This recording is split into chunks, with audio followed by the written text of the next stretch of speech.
YCP MLC Duvvada Srinivas వ్యవహారంపై ఆయన భార్య కుమార్తెల నిరసన ఇవాల్టితో 10వ రోజుకు చేరింది. భార్యాభర్తల వ్యవహారం రాజీ కోసం చేసిన కుటుంబ సభ్యుల ప్రయత్నాలు విఫలమయ్యాయి. టెక్కలిలోని దువ్వాడ శ్రీనివాస్ పార్టీ కార్యాలయంలోని కార్ షెడ్లోనే దువ్వాడ వాణి, హైందవి, నవీనలు నిరసన కొనసాగిస్తున్నారు.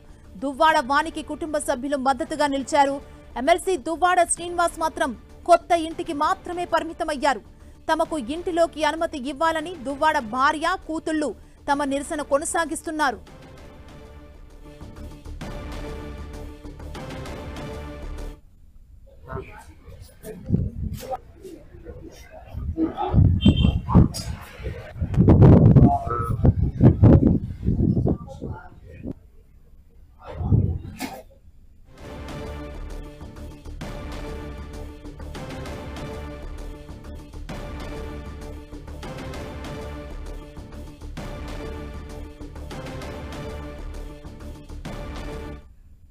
దువ్వాడ వాణి నిరసనలు 10వ రోజుకు చేరుకున్న ఇదే అంశానికి సంబంధించి మరింత సమాచారం మా ప్రతినిధి బాలు అందిస్తారు. బాలు,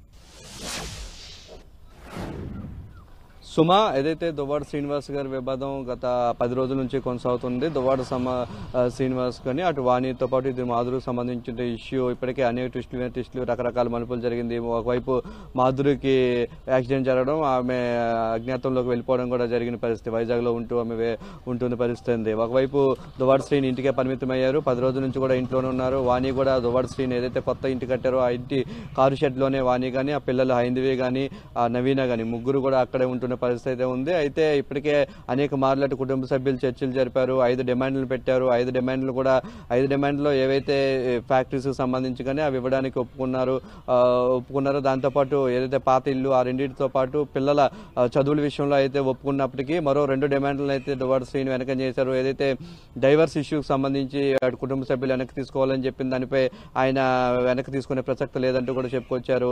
ఇక లాస్ట్ 5వ డిమాండ్కి సంబంధించి ఎవరైతే ఇప్పుడు వివాదాస్పదంగా ఉన్న ఇల్లు ఏవైతే ఉందో ఇంటికి సంబంధించి ఇంటిని తదనంతరం ఎవరైతే దువ్వాడ శ్రీనివాస్ పిల్లలకు రాయాలని చెప్పేసి ఆ కుటుంబ సభ్యులు అయితే ఒకవైపు డిమాండ్ చేస్తున్నారు. వాణి కానీ అటు పిల్లలు కానీ డిమాండ్ చేస్తున్న పరిస్థితి. మరోవైపు ఇలాంటి ఇప్పుడున్న సిచ్యువేషన్ లో ఇప్పటికే ఒక ఇల్లును పోగొట్టుకున్న తను మరో ఇంటిని కూడా పూర్తిగా రాసి ఇవ్వలేనని చెప్పేసి అయితే ఉంటున్నారు. తన పేరు మీద ఉంటుంది, ఎవరికి ఇతర వ్యక్తులకు కూడా ఇచ్చే ప్రసక్తి లేదని చెప్పేసి దువ్వాడ శ్రీనివాస్ చెప్పుకుంటూ వస్తున్నప్పటికీ కూడా వాణికి సంబంధించిన కుటుంబ సభ్యులు కానీ వాణి కానీ పిల్లలు కానీ ఈ ఇష్యూపై అయితే ఇంకా వెనక్కి తగ్గట్లేదు. ఖచ్చితంగా ఇంటిని అయితే పిల్లల పేరు మీద రాయాలని చెప్పేసి వారంతా డిమాండ్ చేస్తున్నారు. దీనిపై అటు 2 వర్గాల నుంచి అనేక మంది చర్చించినప్పటికీ కూడా ఇంకా క్లారిటీ ఇవ్వని నేపథ్యంలో ఇక చర్చలకు అయితే కొంత స్వచ్ఛ పలికారని చెప్పుకోవచ్చు. ఎందుకంటే అనేక మంది కుటుంబ సభ్యులు కానీ, ఇరు వర్గాలు కానీ, రాజకీయ సంబంధించిన నేతలు కానీ వీరందరూ ఇన్వాల్వ్ అయ్యి ఈ ఇష్యూ మీద అయితే కొంత క్లారిటీ తెచ్చే అవకాశం వచ్చినప్పటికీ కూడా ఈ 2 డిమాండ్లు అయితే ఫైనల్ గా ఉన్నటువంటి 5 డిమాండ్లు 2 డిమాండ్లకు సంబంధించి ఒక స్పష్టత అయితే రావట్లేదు. ఇరు వర్గాల నుంచి కూడా దాని మీద పట్టుపడడంతో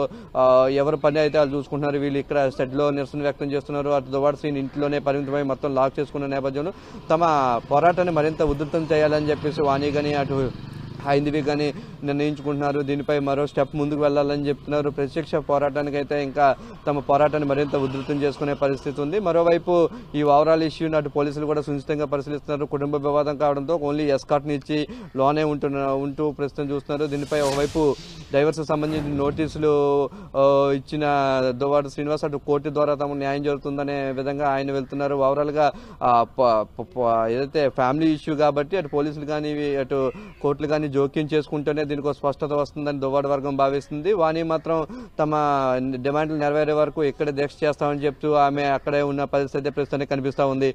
సుమా, బాలు, కుటుంబ సభ్యులు కూడా ఈ ఇష్యూలో ఇన్వాల్వ్ అయ్యారు కదా, వాళ్ళేం చెప్తున్నారు? ఆ చర్చలు ఎంతవరకు వచ్చాయి?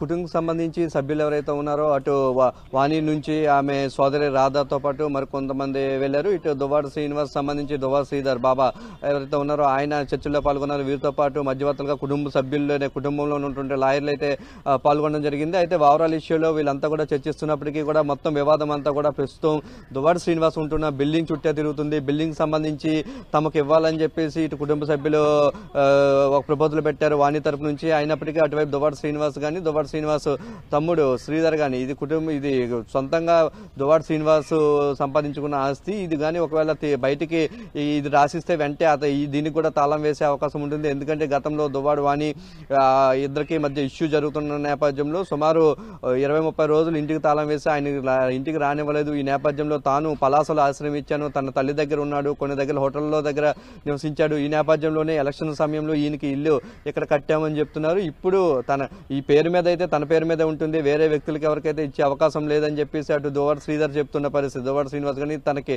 వ్యక్తిగతంగా ఉన్న ఆస్తి ఇది ఒక్కటేని, ఇది లేకపోతే తన రోడ్డు మీద బతకాల్సి ఉంటుందని చెప్పేసి అటువైపు శ్రీనివాస్ చెప్తున్నారు. మరోవైపు వానికి సంబంధించి కూడా ఇప్పటికే మాధురి ట్రాప్ లో ఉన్నాడు కాబట్టి ఏమైనా ఈ మొత్తం ఆస్తిని మాధురికి రాసిచ్చే అవకాశం ఉంటుంది కాబట్టి ముందుగా పిల్లలకి రాయమని చెప్తున్నాం, తాము ఇంట్లోకి వచ్చేది లేదు కానీ పిల్లలకు రాయమని చెప్తున్నాం అంటూ కూడా వాళ్ళు డిమాండ్ చేస్తున్న పరిస్థితి. మరోవైపు పిల్లలు మాత్రం ఖచ్చితంగా తన తండ్రిని కలుస్తాము, తండ్రి లోనకి వెళ్తాము, ఇక్కడే ఉంటాము అని చెప్తున్న పరిస్థితి. ఓవరాల్ గా ఈ ట్రయాంగిల్ స్టోరీ అయితే తిరుగుతూనే ఉంది. అటువైపు ఎంతమంది కుటుంబ సభ్యులు కానీ పెద్దలు కానీ ఎవరు చర్చించినా సరే ఫైనల్ గా అయితే కంక్లూజన్ అయితే ప్రస్తుతానికి రావడం లేదు. సుమా, థ్యాంక్ యూ బాలు.